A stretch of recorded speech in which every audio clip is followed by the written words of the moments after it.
से किसी स्टूडेंट से वीज़ा ले रहे हैं तो वो आपको रिकमेंड करेंगे जो उनकी चार्टर्ड फ़्लाइट्स जाती हैं एरोनॉम की। आपको उनके एयरपोर्ट पे कोई पूछने वाला नहीं है, कोई आपसे किसी तरह का सवाल नहीं करता, आप इजीली वहाँ से निकल के क्लियर हो जाते हैं कि आपके पास होटल बुकिंग है। वो कि जो लैंग्वेज वीज़ा होता है वो जो है ना यूनिवर्सिटीज़ जारी करती हैं, आपको काम जो है मिल जाएगा, कोई मसला नहीं है। ये वो इधर से बंदे लेके जाते हैं उधर। तो स्टार्ट बिस्मिल्लाहिर्रहमानिर्रहीम। अल्लाह के शुक्र के साथ आज की वीडियो का आगाज़ करते हैं। सब भाइयों को मेरा सलाम, दोनों हाथों से सलाम भाई। तो यार मेरे व्यूज़ पे ना जाइएगा, मैं जो आपको अथेंटिक इन्फॉर्मेशन देने लगा हूँ ये आपके लिए बड़ी मुफीद होगी, बड़ी फ़ायदेमंद होगी। इस मामले में अगर आप सोच रहे हैं कि आप जो लैंग्वेज वीज़ा और विज़िट वीज़े के बारे में, मतलब कि आपकी कॉस्ट क्या आएगी, क्या आप ट्रैवल कर सकते हैं और टिकट शिकट कितनी महंगी होगी, कौन कौन सी फ़्लाइट के ज़रिए आप जा सकते हैं और कितने दिनों का ये वीज़ा होगा। तो लैंग्वेज वीज़ा और विज़िट वीज़ा। तो पहले बात करेंगे जी लैंग्वेज वीज़े के बारे में। अक्सर वो मुख्तलिफ आपके जो ना एजेंट वगैरह जो होते हैं, स्टूडेंट ही होते हैं यार, मैक्सिमम जो किर्गिस्तान के अंदर बंदों को बुला रहे हैं ना, उनमें से ऐसे समझ लें जैसे 70% जो लोग हैं वो स्टूडेंट हैं, एजेंट नहीं है, स्टूडेंट है। वहाँ के स्टूडेंट जो है ना इधर से बंदे लेके जाते हैं उधर। तो स्टार्ट करते हैं जी हम अपनी वीडियो का। फर्स्ट ऑफ ऑल हम बात करेंगे कि लैंग्वेज वीज़ा उनकी गवर्नमेंट जारी क्यों करती है, होता क्यों है। तो सबसे पहले हम बात करेंगे लैंग्वेज वीज़े के ऊपर। वो ऐसे कि जो लैंग्वेज वीज़ा होता है वो जो है ना यूनिवर्सिटीज़ जारी करती हैं, और ऐसे जारी करती हैं कि अगर आप वहाँ पे जाके MBBS या वहाँ पे स्टडी करने जा रहे हैं या कोई और सीन आपने मतलब कि वहाँ पे जाके काम भी करना है, जैसे भी आप पहले लैंग्वेज सीखना चाहते हैं उनकी, तो इसके लिए उनकी यूनिवर्सिटी से 2 माह का लैंग्वेज वीज़ा जो है वो मिलता है। तो माशाल्लाह से होता है क्या है कि जो पाकिस्तानी स्टूडेंट्स वहाँ पे बैठे हुए हैं, या हम बात कर रहे हैं जो एजेंट बनते फिर रहे हैं, बड़े स्टूडेंट हैं जो अपने आप को एजेंट समझते हैं, बड़े बंदों ने बड़ा पैसा कमाया है आज से 2 साल पहले। अभी मुश्किल हो गया, अभी जो है ना पैसा कमाना उनके लिए मुश्किल हो गया। आज से 2 साल पहले ऐसे हुआ कि उन्होंने विज़िट वीज़ा, समझ लें विज़िट वीज़े, लैंग्वेज वीज़ा, इसके ऊपर इतने बंदे किर्गिस्तान फेंके हैं ना, मैं बता नहीं सकता। इस वजह से हमारी जो FIA वाले हैं अभी एयरपोर्ट पे क्या करते हैं कि लैंग्वेज वीज़ा और विज़िट वीज़ा, इन दोनों बंदों को भाई वो नहीं गुजरने देते। अगर होता है ना कि इजीली यार आप किधर जा रहे हैं, घूमने जा रहे हैं, जाएँ, ये सीन नहीं है, बिल्कुल ही नहीं है। होता क्या है जी, जो लैंग्वेज और विज़िट वाले होते हैं ना, पहली तो बात है कि ये जो विज़िट है वो पाकिस्तानियों को अभी मुश्किल से मिलता है, मिल जाता है लेकिन बड़ी मुश्किल से मिलता है। तो और जो लैंग्वेज है वो अभी भी बड़ी आसानी से मिल रहा है, अभी भी जो है ना लैंग्वेज वाला वीज़ा बड़ी आसानी से मिल रहा है। तो अक्सर होते हैं कुछ सोचते हैं यार, वो क्या कहते हैं कि एजेंट आपको कहते हैं यार जो लैंग्वेज वीज़ा है आपकी जो एंट्री हो जाएगी, आपको काम जो है मिल जाएगा, कोई मसला नहीं है, ये वो। ये बात बिल्कुल उनकी है कि आप जा सकते हैं, लेकिन पहली बात ये कि FIA वाले आपको जाने नहीं देंगे इतनी आसानी से। आसानी से मुराद ऐसे कि जैसे ही आप एयरपोर्ट पे कदम रख लेंगे बोर्डिंग के लिए, आपका बैग शैग पे टैग शैग लग जाएंगे, फिर करें क्या कहेंगे, वो कहेंगे भाईजान किर्गिस्तान वाले इस लाइन में आ जाए, उनकी एक लहरे लाइन बना देते हैं। क्या होता है फिर उस लाइन का जो है FIA का बड़ा जो होता है, वो कोई ऑफिसर होता है, वो लेता है उनका इंटरव्यू लेता है, उनसे मुख्तलिफ सवालात करता है और फिर उनको जो है ना इजाज़त मिलती है। अब उन सवालात के अंदर वो पूछता क्या है आपसे, आज ये भी मैं आपको बताता हूँ।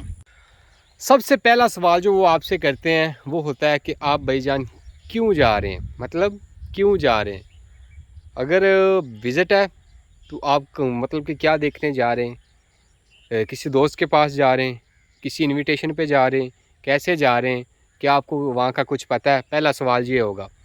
उसके बाद दूसरा सवाल कि आपके पास रिटर्न टिकट है, क्योंकि जो लैंग्वेज वाला है उसके पास भी रिटर्न टिकट लाजमी होने चाहिए। उसका सीन ये है कि 2 माह के बाद आपका जो वीज़ा है वो ख़त्म होना ही होना है। अगर आप कहीं वहाँ जाके लैंग्वेज से आप वर्क ले लेंगे तो वो मुश्किल है, मतलब कि वहाँ जाके आप कहें ना भी मैं लैंग्वेज का वीज़ा पहले लेके जाता हूँ, फिर वहाँ से वर्क वीज़ा या कोई काम शाम ढूंढ के उनसे कहूँगा भी भाई हमें वीज़ा जो है जारी कर दो, मिल जाता है लेकिन थोड़ा सा मुश्किल है, वो आपसे पहले पूछेंगे। उसके बाद जो होगा तीसरा सवाल, वो वही जो है ना वो है कि आपके पास होटल बुकिंग मुराद आप जा रहे हैं वहाँ पे आपने रहना है। ये विज़िट वीज़ा ज़्यादा जो ना विज़िट और लैंग्वेज वालों को सवाल होता है कि आपके पास होटल बुकिंग है। वो क्या होता है चेक करेंगे आपसे, क्योंकि आपने वो होता ही है ना जो अक्सर जो विज़िट पे जाते हैं वो ऑनलाइन जो होटल बुकिंग करते हैं, और जो वो होटल वाले होते हैं वो उनको एक जो है ना बुकिंग लेटर जारी करते हैं, जिसके ऊपर सारी डिटेल लिखी होती है, रेंट शेंट लिखा होता है कि आपने कितना देना है, सब कुछ डिटेल लिखी होती है। वो मांगते हैं आपसे, हाँ जी दिखाए आप हमें कि आपके पास होटल बुकिंग अगर मौजूद है तो वो आपको दिखानी पड़ती है। इसी तरह ही रिटर्न टिकट, जाने की टिकट तो होती है, रिटर्न टिकट से मतलब वापसी की टिकट आपके पास मौजूद है, वो भी वो अच्छी तरह से चेक करते हैं। अगर आपके पास वो मौजूद नहीं तो आपके लिए जाना मुश्किल, अगर आपके पास होटल बुकिंग मौजूद नहीं तो आपके लिए जाना मुश्किल। उसके बाद जी जो आ जाता है वो है तीसरा सवाल। तीसरा सवाल वो आपसे ये करते हैं कि क्या आपके पास शोइंग मनी है। शोइंग मनी से मुराद कि आपके पास जो है ना एक मखसूस जो है डॉलर्स होते हैं, लाइक का जैसे कमो बेश आपके पास जो है ना, अगर विज़िट पे हैं तो $10,000 होने चाहिए, क्योंकि वहाँ जाना है, अगर आपने 2 माह रहना है। या अगर आपके पास रिटर्न टिकट और होटल बुकिंग है ना, तो फिर शोइंग मनी का इतना बड़ा मसला नहीं है। फिर अगर थोड़े से कम भी हो, मतलब 5-7 हज़ार भी हो, फिर भी चल जाएगा। अगर ये 2 चीज़ें आपके पास ऑलरेडी नहीं है, आपके पास कमोबेश $10,000 होने चाहिए, आप उनसे बात कर सकें कि कह सकें भी ये देखिए जी मेरे पास पैसे काफ़ी हैं, कोई मसला नहीं है, मैं जाके ही होटल बुकिंग भी कर लूँगा। और रही बात रिटर्न टिकट की, मुझे कोई मसला नहीं, आप कोई अकाउंट शिका दिखा दें, यार मेरे पास देख लें इतने पैसे पड़े हुए, मैं कर लूँगा ये वो, मतलब कि कर सकते हैं। अगर आपकी वो कोई अथेंटिक, आपके पास थोड़ा सा कॉन्फिडेंस आपके अंदर होना चाहिए ये बात करते हुए। लेकिन होता ये है जब आप बात कर रहे होते हैं तो आपके लिए बहुत मुश्किल होती है। अक्सर बंदे तो होते हैं उनकी आवाज़ फड़फड़ाहट होती है, बात नहीं होती, डर जाते हैं यार कहीं ऑफलोड ना कर दें। अच्छा, अगर तो आपके पास इतने सवालों के जवाब होते हैं FIA वालों के तो फिर वो क्लियर कर देते हैं, नहीं तो यार आपको वो कर देते हैं भाई ऑफलोड।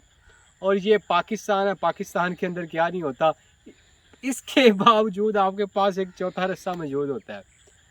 वो चौथा रास्ता क्या, वो आप मेरी बात समझ रहे हैं। तो आज से 4-5 साल ऐसे था कि उनकी जो फीसेस थी वो चार्ज करते थे आपको $100, मतलब कि आप किसी न किसी के साथ सेटलमेंट करके $100 पे करते थे और आप इजीली जो है ना वहाँ से ट्रैवल कर जाते थे। होता ये था कि आप पाकिस्तान से निकलना मुश्किल है, वहाँ पे आप जब चले गए तो आप आज़ाद, आपको उनके एयरपोर्ट पे कोई पूछने वाला नहीं है, कोई आपसे किसी तरह का सवाल नहीं करता, आप इजीली वहाँ से निकल के क्लियर हो जाते हैं। तो मसला ये है पाकिस्तान का, पहले ये था कि $100 फ़ीस थी, अभी ये सीन हुआ है, अभी उन्होंने जो फ़ीस है वो अप कर दी है। अभी सुनने में आ रहा है अभी फ़ीस जो उनकी है वो तकरीबन 1 लाख से भी ऊपर है अक्सर औकात, तो इससे भी ऊपर मांग लेते हैं। नहीं तो 1 लाख तो अगर आपका तलक है, कोई लिंक है, फिर तो आप फ्री भी जा सकते हैं, अगर नहीं तो फिर आपके लिए मुश्किल होती है। उसके बाद बात आ जाती है कि क्या आप लैंग्वेज वीज़ा, विज़िट वीज़े के ऊपर जाके वहाँ पे काम कर सकते हैं या नहीं कर सकते। तो यार इसका ये है कि आप बिल्कुल वहाँ पे जाके काम कर सकते हैं, कोई इतनी ज़्यादा मुश्किल नहीं है। मुश्किल सिर्फ पहले आज से 4-5 साल पीछे चले जाएं तो बिल्कुल मुश्किल नहीं थी, अगर आज की बात करें तो अभी मुश्किल है। वो कैसे मुश्किल है, वैसे है कि वहाँ की जो पुलिस है उसको भी जो है ना ऐसे समझ ले थोड़ा बहुत रिश्वत शोरा वगैरह खाने की आदत है। वो अक्सर अगर आपको चलते फिरते ढूंढ लेते हैं, वो आपसे आपका पासपोर्ट या आपका वीज़ा वगैरह मांग लेते हैं, हाँ जी आप क्या करते हैं, किस जगह पे रहते हैं, क्या काम करते हैं, मतलब कि उनका मकसद सिर्फ यही होता है। मैक्सिमम तो नहीं पूछते लेकिन अक्सर पूछ भी लेते हैं। वो क्या पूछते हैं, इसलिए पूछते हैं यारा कि वो आप उनको खर्चा पानी दे, आप चाहे उनको वहाँ भी एक नाइट्रो की उनकी बोतल चलती है उसके पैसे क्यों ना दे दें, 100 में क्यों ना दे दें, तो भी वो ना आपको छोड़ देते हैं, कोई मुश्किल नहीं है। लेकिन ये है कि जो अगर बात करें काम की तो काम आपको मिल जाता है, काम मिलता है, लेकिन मसला ये है कि काम की जो आपकी मजदूरी के पैसे होते आपके जो काम के आपकी मजदूरी के जो पैसे होते हैं वो आपको वो कम अदा करते हैं। वो आपको आपकी जो मतलब कि अगर आपने काम किया वहाँ पे अक्सर काम होता है, जैसे कि आप समझ लें कोई पैकिंग का आप काम कर रहे हैं, पैकिंग के काम के एक जो पीस है उसकी पैकिंग के अगर पैसे हैं 10 सोम लगा लें अगर, या 15 सोम, अगर जो उनके लोकल्स हैं उनको वो दे रहे होंगे तकरीबन कम बेश ऐसे समझ लें जैसे 20 से 25 सोम, और आपको वही देंगे 10 से 15 सोम। क्यों? क्योंकि उनको सारा पता होगा। अक्सर जब आप वहाँ पे जाते हैं वो आपसे पूछते हैं कि आपके पास वर्क वीज़ा है, तो अक्सर तो कहते हैं, जो कहते हैं उनको वो भाई लाओ दिखाओ पहले फिर काम मिलेगा। अगर आपके पास नहीं है तो फिर वो जैसे मैं बता रहा हूँ आपके वो पैसे काटते हैं। अगर आप मेहनत मजदूरी की तरफ चले जाएं तो वहाँ तो यार फ्रॉड ही बहुत ज़्यादा है, बहुत ज़्यादा। अक्सर ऐसे है कि आपके वो पैसे मार जाते हैं, आपको वो पैसे ही नहीं देते। उनको पता होता है ये इलीगल है और ये ना तो पुलिस के पास जा सकता है, पुलिस के पास जाएगा तो ये खुद फंसेगा। ये सारी चीज़ें जो है ना ये आपको वहाँ पे फेस करनी पड़ती हैं। उसके बाद आखिरी चीज़ तो नहीं है, आखिर में आपको मैं इनकी टिकट्स के बारे में बताऊंगा कि आप कितने में कौन सी टिकट ले सकते हैं, कौन सी फ़्लाइट आपके लिए बेहतर है और कौन सी सस्ती है, कौन सी महंगी है। उससे पहले मैं बताऊंगा आपको अगर आप खुद कोशिश करें ये लैंग्वेज वीज़ा या स्टूडेंट वीज़ा लेने की किसी दोस्त के ज़रिए जो स्टूडेंट वहाँ पर पढ़ रहा है, मतलब कोई अच्छा दोस्त है आपका, तो वो आपको बहुत ही सस्ता मिलेगा। उसकी जो फ़ीस है वो बहुत ही कम है। उसकी फ़ीस समझ लें $70 से $80 कितने पाकिस्तानी बनते हैं, कोई ज़्यादा नहीं, 20 से 25 हज़ार में आपको वो वीज़ा मिल जाता है। लेकिन ये है कि जो हमारे एजेंट हैं वो आपको झांसा देते हैं कि आपको वहाँ पे जाके काम भी मिल जाएगा, बड़ा सस्ता वीज़ा है, ये वो आपको 3 से 4 लाख आपसे लेते हैं और आपको वीज़ा दे देते हैं। अक्सर एजेंट ऐसे होते हैं कि वीज़ा आपको दे देते हैं और जो FIA वाला जो झंझट है ना, वो आपको बताते ही नहीं है कि आपको FIA वालों को फेस करना पड़ेगा या आपका कोई लिंक है, ये वो इस तरह का सीन जो है ना वो बन जाता है, अभी वहाँ पे कन्फर्म बन जाता है। अब बात करेंगे हम सबसे आखिरी जो है हमारा पॉइंट, सबसे आखिरी चीज़ की बात करेंगे और वो ये कि जो अगर आपको वीज़ा मिल गया है तो टिकट आपको कैसे मिलेगी, कौन कौन सी फ़्लाइट को आपको टिकट मिल सकती है और कितने कितने में मिल सकती है। सबसे अगर आप वहाँ से किसी स्टूडेंट से वीज़ा ले रहे हैं तो वो आपको रिकमेंड करेंगे जो उनकी चार्टर्ड फ़्लाइट्स जाती हैं एरोनॉम की। वो इमरान नज़ीर जो है एजुकेशनल एडवाइज़र, वहाँ की मिनिस्ट्री का एजुकेशनल एडवाइज़र, उन्होंने भाई अच्छा खासा नाम कमाया हुआ है। वो भी माशाल्लाह से हमारे पाकिस्तानी हैं, उनकी यूनिवर्सिटियाँ भी हैं, मुख्तलिफ जो है ना हॉस्टल्स भी हैं, मतलब कि अच्छे खासे बड़े बिजनेसमैन हैं। तो उन्होंने वो जो उनकी कावज से वो जो चल रही हैं एरोनॉम की फ़्लाइट, तो मैक्सिमम जो है ना वही रिकमेंड की जाती हैं। और जो उनकी प्राइस की बात करें तो वो ज़्यादातर आपको बताते हैं कि $340, $340। तो लेकिन ये है कि अगर आप दोस्त आपका अच्छा है, अगर आप यूनिवर्सिटी से उसकी टिकट बुक करवाएं, क्योंकि वो उन्होंने जो है ना ख़ास तौर पे स्टूडेंट्स के लिए वो फ़्लाइट्स चलती हैं, लेकिन वर्कर भी जा रहे हैं, सारे जा रहे हैं उनके ऊपर, तो वो कम भी हो जाती हैं। वो आपको $310 की भी मिल जाती है, 320 की, मतलब कि जितने ही कोई आपसे मोहब्बत या जितनी को आपके लिए मेहनत कर सकता हो उतनी वो कम हो जाती है। उसके बाद जो है ना आसानी से जाती है, जो सस्ती है, वो है उज़्बेक एयर की जो है वो सस्ती पड़ती है। सस्ती कैसे पड़ती है, आपको वो जो है ना उसके अंदर स्टे मिलता है। यहाँ से लाहौर से आप फ़्लाइट लेते हैं, आप जाते हैं उज़्बेकिस्तान के अंदर आपका स्टे होता है 7 से 8 घंटे। उसके बाद आप वहाँ से फ़्लाइट लेते हैं और आप जाते हैं बिश्केक। वो आपको सस्ती पड़ती है और मेरे हिसाब से सबसे सस्ती पड़ती है।